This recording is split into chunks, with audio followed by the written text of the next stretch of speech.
Hi ಎಲ್ಲರಿಗೂ ನಮಸ್ಕಾರ. ಪ್ರೇಮ ಕಾವ್ಯನಳಿನ ಸಂಚಿಕೆ ಏನಾಗ್ತಿದೆ ಅಂತ ನೋಡ್ಕೊಂಬರೋಣ ಬನ್ನಿ. ರಾಮ್ ಬೇಕು ಅಂತ ಅವ್ನ ಶರ್ಟ್ ಗೊಂಬಿನ ಕಿತ್ಕೊಂಡಿರ್ತಾನೆ. ಹಾಗಾಗಿ ಪ್ರೇಮ ಬೇಗ ಬಾಯ್ಲಿ ಅಂತ ಹೇಳ್ತಾರೆ. ನಂಗೆ ಅಡುಗೆ ಮನೇಲಿ ಕೆಲಸ ಇದೆ ಕಣೋ ಅಂತ ಹೇಳ್ತಾರೆ. ಅಯ್ಯೋ ನನ್ನ ಶರ್ಟ್ ಗೊಂಬಿ ಹರಿದೋಗಿದೆ, ಬಾಯ್ಲಿ ಅದನ್ನು ಫಸ್ಟ್ ಹಾಕೊಡು ಅಂತ ಹೇಳ್ತಾರೆ. ಎಲ್ಲ ಚೆನ್ನಾಗೇ ಇದೆಯಲ್ಲೋ ಅಂತ ಹೇಳ್ತಾರೆ. ನೋಡ್ದ ಇವಾಗ ಕಿತ್ತೋಯ್ತು ಶರ್ಟ್ ಗೊಂಬಿ, ಹಾಕೊಡ್ತೀಯಾ ಅಂತ ಹೇಳ್ತಾರೆ. ಆಗ ಪ್ರೇಮಗೆ ಫುಲ್ ಕೋಪ ಬಂದಿರುತ್ತೆ. ನನಗೆ ಅಲ್ಲಿ ಕೆಲಸ ಇದೆ, ನೀನು ಇಲ್ಲಿ ಆಟ ಆಡ್ತಿದ್ಯಾ ಅಂತಾಳೆ. ಇದಿಷ್ಟು ನಾಳಿನ ಸಂಚಿಕೆ ಅಂದರೆ ಇನ್ನು ಇವತ್ತಿನ ಸಂಚಿಕೆನ ನೋಡಿದರೆ ಅವರಿಬ್ಬರು ಕೂಡ ಪಾನಿಪುರಿ ಕಾಂಪಿಟೇಷನ್ನ ಮಾಡಿರ್ತಾರೆ. ಆಗ ಪ್ರೇಮಗೂ ಕೂಡ ಒಂದು ಕಡೆ ಅವಳಿಗೂ ಕೂಡ ತಿನ್ನೋಕ್ಕಾಗ್ತಿರಲ್ಲ, ಹೊಟ್ಟೆ ಎಲ್ಲ ಫುಲ್ ಉರಿತಾ ಇರುತ್ತೆ. ರಾಮ್ಗಂತೂ ಫುಲ್ ಹೊಟ್ಟೆ ಉರಿತಿರುತ್ತೆ. ಅಯ್ಯೋ ಯಪ್ಪ ಪ್ರೇಮ, ನನ್ನ ಕೈಲಂತೂ ಆಗ್ತಾಯಿಲ್ಲ ಕಣೆ ಅಪ್ಪ, ನಂಗೆ ಸಾಕು, ಇಷ್ಟೇ ಸಾಕು, ನೀನು ಇಷ್ಟೇ, ನೀನೇ ಗೆದ್ದೆ ಆಯಿತಾ, ನೀನು ಬೇಕಾದ್ರೆ ಒಂದು 10 ಪಾನಿಪುರಿ ತಿನ್ನು ಅಂತ ಹೇಳ್ತಾರೆ. ಅಯ್ಯೋ ತರಲೆ, ಸರಿ ಆಯಿತು ಬಾ ಹೋಗೋಣ ಅಂತ ಹೇಳ್ಬಿಟ್ಟು ಬರ್ತಾರೆ. ಪ್ರೇಮ ಕೈ ತೊಳೆಯೋಕ್ಕೆ ಅಂತ ಬಂದಾಗ ಅವ್ಳಿಗೊಂದು ಫೋನ್ ಕಾಲ್ ಕೂಡ ಬರುತ್ತೆ. ಅದು ಯಾರೋ ಅನಾಮಿಕ ಫೋನ್ ಕಾಲ್ ಮಾಡಿ ಅವಳಿಗೆ ಹೆದರಿಸ್ತಾ ಇರ್ತಾರೆ. ನಿನ್ನ ಹೇಗೆ ಮದುವೆ ಆದರೆ, ಹೇಗೆ ಲೈಫ್ ಸ್ಟೈಲ್ ಹೇಳು ಎಲ್ಲನೂ ಅಂತ ಹೆದರಿಸ್ತಾ ಇರ್ತಾರೆ. ಯಾರು ನೀನು ಅಂತ ಕೇಳೋ ಅಷ್ಟರೊಳಗೆ ಫೋನ್ ಕಟ್ ಮಾಡ್ತಾರೆ. ಅದೇ ಟೈಮ್ಗೆ ರಾಮ್ ಕೂಡ ಬಂದು ಏನಾಯಿತು ಅಂತ ಕೇಳ್ತಾರೆ. ಯಾವುದೋ ಅನ್ನೋನ್ ಕಾಲ್ ಅಂತ ಹೇಳ್ಬಿಟ್ಟು ಅಲ್ಲಿಂದ ಹೋಗ್ತಾರೆ. ಇನ್ನೊಂದು ಕಡೆ ಮಹಾದೇವ ನೋಡಿದರೆ ಇಡೀ ರಾತ್ರಿ ಫುಲ್ ಅಲ್ಲೇ ಕೂರಕ್ಕೆ ಅಂತ ಡಿಸೈಡ್ ಮಾಡಿರ್ತಾನೆ. ಹೇಗಾದರೂ ಮಾಡಿ ಕಾವ್ಯಂಗೆ ಸೀಟ್ನ ಕೊಡಿಸ್ಲೇಬೇಕು ಅಂತ. ಅದೇ ಟೈಮ್ಗೆ ಅವರಮ್ಮ ಕಾಲ್ ಮಾಡ್ತಾರೆ. ಏನು ಎಲ್ಲಿದೆಯಾ ಮಹಾದೇವ, ಇನ್ನೂ ಮನೆಗೆ ಬಂದಿಲ್ಲ, 8 ಗಂಟೆ ಆಯ್ತಲ್ಲ ಅಂತ ಹೇಳ್ತಾರೆ. ಸಾಮಿಲಲ್ಲಿ ತುಂಬ ಕೆಲಸ ಆಯ್ತವ, ಬೇಗ ಬರ್ತೀನಿ ಅಂತ ಹೇಳ್ತಾರೆ. ಕುಡಿತಾ ಇಲ್ಲ ತಾನೆ? ಇಲ್ಲ ಹಾಗೇನಿಲ್ಲ, ಕುಡಿತಾ ಇಲ್ಲ, ಮರಗಳು ಬಂದಿದೆ, ಅದನ್ನು ಇಳಿಸ್ಬಿಟ್ಟು ಬರ್ತೀನಿ ಅಂತ ಹೇಳ್ತಾರೆ.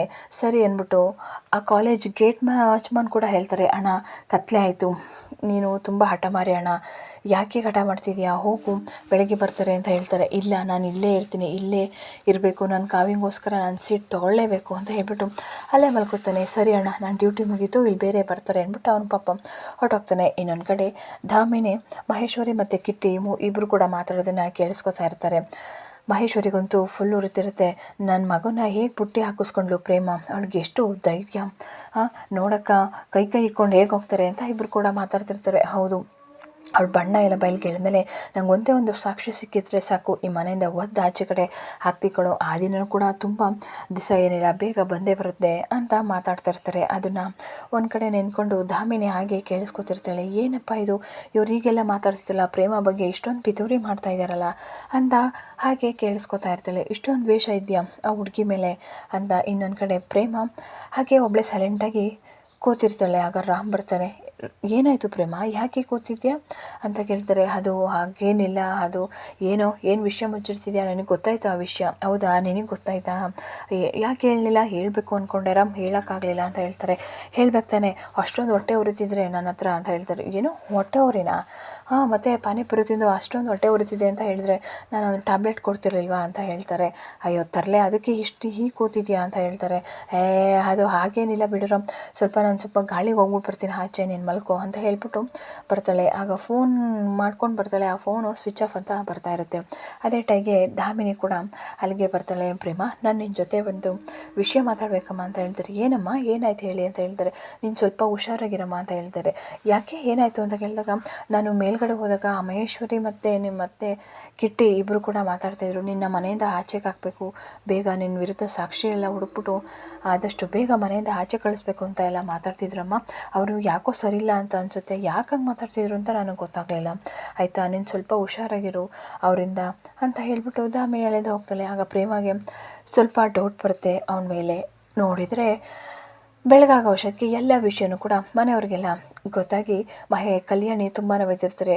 ನೀನು ಎಣ್ಣೆಲ್ಲ ಕಣೆ ಎಮ್ಮಾರಿ, ನಿನ್ನ ಪ್ರೀತಿನ ಸಾಧಿಸ್ಕೊಳಕ್ಕೆ ಹೋಗಿ ಎಲ್ಲರ ಜೀವನನ ಬಲಿ ಕೊಟ್ಬಿಟ್ಟಲ್ಲ, ನಿಚ್ಚೆ ನಿನ್ನನ್ನು ನನ್ನ ಮಗಳಿಗಿಂತ ಹೆಚ್ಚಾಗಿ ನೋಡ್ಕೋತಿದ್ದೆ, ನಿನ್ನ ಮುಖ ಕೂಡ ನೋಡೋಕ್ಕೂ ನನಗೆ ಅಸಹ್ಯ ಆಗ್ತಿದೆ, ಈ ಮನೇಲಿ ನೀನು ಒಂದು ಕ್ಷಣ ಇರ್ಕೊಡ್ದು ನಿನ್ನಂತವಳು, ಹೋಗಿ ಮೊದಲು ಆಚೆ ಇಲ್ಲಿಂದ ಅಂತ ಹೇಳ್ತಾರೆ. ಆ ಪ್ರೇಮ, ನಾನು ಎಲ್ಲಿಗೆ ಹೋಗಲಿ ಅತ್ತೆ, ಯಾಕೆ ಹಿಂಗೆ ಮಾತಾಡ್ತಿದ್ದೀರಾ, ಕಾವ್ಯ ನೀನಾದರೂ ಸ್ವಲ್ಪ ಅರ್ಥ ಮಾಡ್ಕೊ, ನೀನು ಏನಂತ ಅರ್ಥ ಮಾಡ್ಕೊಳ್ಳೋಣ ಅಕ್ಕ, ನಾನು ನಿನ್ನ ಎಷ್ಟು ನಂಬಿದೆ ಅಕ್ಕ ಅಂತ, ನಿನ್ನ ಒಂದು ಪ್ರೀತಿನ ಗಳಿಸ್ಕೊಳ್ಳೋಕ್ಕೆ ನನ್ನ ಜೀವನನ ಬಲಿಪಶು ಕೊಟ್ಟಲ್ಲ, ನನ್ನ ಆಸೆ ಕನಸುಗಳನ್ನೆಲ್ಲ ನೀರಲ್ಲಿ ಹೋಮ ಮಾಡೋದಲ್ಲ, ನಿನಗೆ ಎಷ್ಟೇ ಧೈರ್ಯ, ನನಗೆ ನಿನ್ನನ್ನು ಅಕ್ಕ ಅಂತ ಹೇಳ್ಕೊಳ್ಳೋಕ್ಕೂ ಕೂಡ ನನಗೆ ನಾಚಿಕೆ ಆಗ್ತಿದೆ, ನಿನ್ನ ಮುಖ ನನಗೆ ತೋರಿಸ್ಬೇಡ ಅಂತ ಹೇಳ್ತಾರೆ. ಆಗ ಕಲ್ಯಾಣಿ, ಕಾವ್ಯ ಫಸ್ಟ್ ಇವಳನ್ನ ಮನೆಯಿಂದ ಆಚೆ ಕಳಿಸು, ಇಂಥವ್ರು ಮನೇಲಿದ್ದರೆ ನಮಗೆ ಕೂಡ ಅವಮಾನ, ಇಂಥವ್ರು ನಮ್ಮ ಮನೇಲೆಲ್ಲ ಮನಸ್ಸಲ್ಲಿ ಕೂಡ ಇರಬಾರ್ದು ಅಂತ ಇರ್ತಾರೆ. ಅದನ್ನೆಲ್ಲ ಕೇಳಿಸ್ಕೊಂಡು ಮಹೇಶ್ವರಿಗೆ ಫುಲ್ಲು ಖುಷಿ ಆಗ್ತಿರುತ್ತೆ. ಅಕ್ಕ ಮೊದಲು ನೀನಿಂದ ಹೋಯ್ತಾರು, ನಾನು ನಿನ್ನ ಮುಖ ಕೂಡ ನೋಡೋಕ್ಕೂ ಇಷ್ಟ ಇಲ್ಲ, ನಿನ್ನ ಬೇಳೆನ ಬೇಯಿಸ್ಕೊಳ್ಳೋಕ್ಕೆ ನನ್ನ ಜೀವನ ಜೊತೆ ಆಟ ಆಡ್ದಲೆ ಇದೆಷ್ಟು ಸರಿ ಅನಿಸುತ್ತೆ, ಈಗೆಲ್ಲ ಮಾಡೋಕ್ಕೆ ನಿನ್ಗೆ ಹೇಗಾದರೂ ಮನ್ಸು ಬಂತು, ನಿನ್ನ ತಂಗಿ ಅನ್ನೋದು ಕೂಡ ನಿನಗೆ ನೆನಪು ಬರಲಿಲ್ವಾ ಹೇಳು ಅಂತ ಹೇಳ್ತಾರೆ. ಕಲ್ಯಾಣಿ ಛೇ ನೀ ಏನೋ ಮಾಡಿ ನನ್ನ ಮಗುನ ಬುಟ್ಟಿಗೆ ಹಾಕ್ಕೊಂಡಲ್ಲ, ಇದು ಮಾಡಿದ್ದೆಲ್ಲ ಸರಿ, ನಾನು ನಡಿ ಆಚೆಗೆ, ನಿನ್ನ ತೊಳಗೆ ಜಾಗ ಇಲ್ಲ ಅಂತ ಹೇಳ್ಬಿಟ್ಟು ಆಚೆ ಹಾಕ್ತಾಳೆ. ಕಾವ್ಯ ಬೇಡ ಕಾವ್ಯ ಬೇಡ ಬೇಡ ಅಂತ ಹೇಳ್ತಾರೆ. ಅದು ನೋಡಿದರೆ ಕನಸಾಗಿರುತ್ತೆ. ಬೇಡ ಬೇಡ ಅಂತ ಹೇಳ್ತಾನೆ ಇರ್ತಾಳೆ. ಬೇಡ ಅತ್ತೆ, ನಾನೇನು ತಪ್ಪು ಮಾಡಿಲ್ಲ ಅತ್ತೆ, ಪ್ಲೀಸ್ ಅತ್ತೆ ನನ್ನ ಕ್ಷಮಿಸ್ಬಿಡಿ ಅಂತ ಹೇಳ್ತಿರ್ತಾರೆ. ಆದರೆ ಕಾವ್ಯ ಮಾತ್ರ ಆಚೆ ದಬ್ತಿರ್ತಾಳೆ. ಅದು ನೋಡಿದರೆ ಒಂದು ಕನಸಾಗಿರುತ್ತೆ. ಕನಸಲ್ಲೇ ಅವಳು ಅಯ್ಯೋ ಬೇಡ ಅತ್ತೆ ಬೇಡ ಅತ್ತೆ ಅಂತ ಕೂಗಾಡ್ತಿರ್ತಾಳೆ. ಆಗ ಎದ್ದು ನೋಡಿದ್ರೆ ಕನಸು, ಬೆಳಗಿನ ಜಾವದ ಕನಸು ನಿಜ ಆಗುತ್ತಲ್ವಾ ಅಂತ ಅವಳೆ ಬೆಚ್ಚ ಬಿದ್ದು ಕೂತಿರ್ತಾಳೆ. ಅದೇ ಟೈಮ್ಗೆ ಒಂದು ಕಾಲ್ ಬರುತ್ತೆ. ಅದು ಅವ್ರ ಅಮ್ಮ ಮಾಡಿರ್ತಾರೆ. ಹೇಳಿ ಅಮ್ಮ ಅಂತ ಕೇಳ್ತಾರೆ.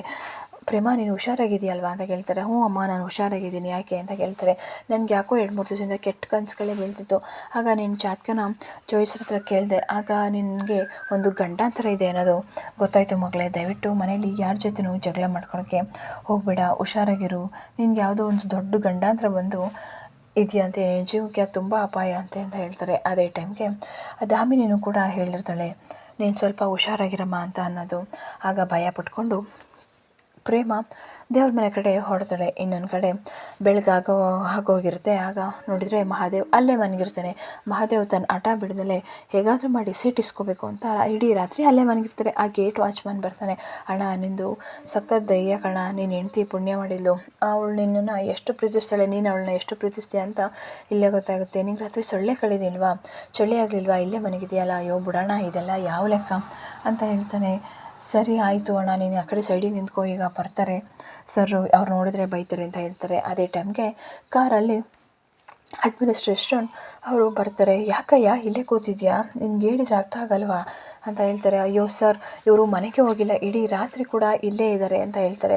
ಹೌದಾ ಅಂತ ಹೇಳ್ಬಿಟ್ಟು ಕೆಳಗೆಳೆದು ಬರ್ತಾರೆ. ಕೆಳಗೆಳೆದು ಬಂದಾಗ ಯಾಕೆ ಇಷ್ಟೊಂದು ಹಠ ಮಾಡ್ತಿದ್ಯಾ? ಹೌದು, ನಾನು ಹೆಂಡ್ತಿ ಕಾವ್ಯ ಗೋಲ್ಡ್ ಮೆಡಲಿಸ್ಟು, ಅವಳು ತುಂಬ ಚೆನ್ನಾಗಿ ಓದಿದ್ದಾಳೆ, ಅವಳು ನನ್ನ ಮದುವೆ ಆದಮೇಲೆ ಜೀವನನೇ ಮುಗಿದೋಯ್ತು ಅಂತ ಅಂದ್ಕೊಂಡಿದ್ದಾಳೆ. ಆದರೆ ಅಷ್ಟಕ್ಕೆ ಅವಳಿಗೆ ಆಸೆ ಕನಸುಗಳು ಮುಗಿಬಾರ್ದು, ಅವಳು ದೊಡ್ಡ ವಿಜ್ಞಾನಿ ಆಗಬೇಕು ಅಂತ ಅಂದ್ಕೊಂಡಿದ್ದಾಳೆ. ದಯವಿಟ್ಟು ಸೀಟ್ ಕೊಡಿ ಸರ್, ನೀವೇ ನೆನ್ನೆ 10 ನಿಮಿಷ ಮುಂಚೆ ಹೋಗಿದ್ದೀರಾ, ನಾನು ಕರೆಕ್ಟ್ ಟೈಮ್ಗೆ ಬಂದಿದ್ದೀನಿ ಅಂತ ಹೇಳ್ತಾರೆ.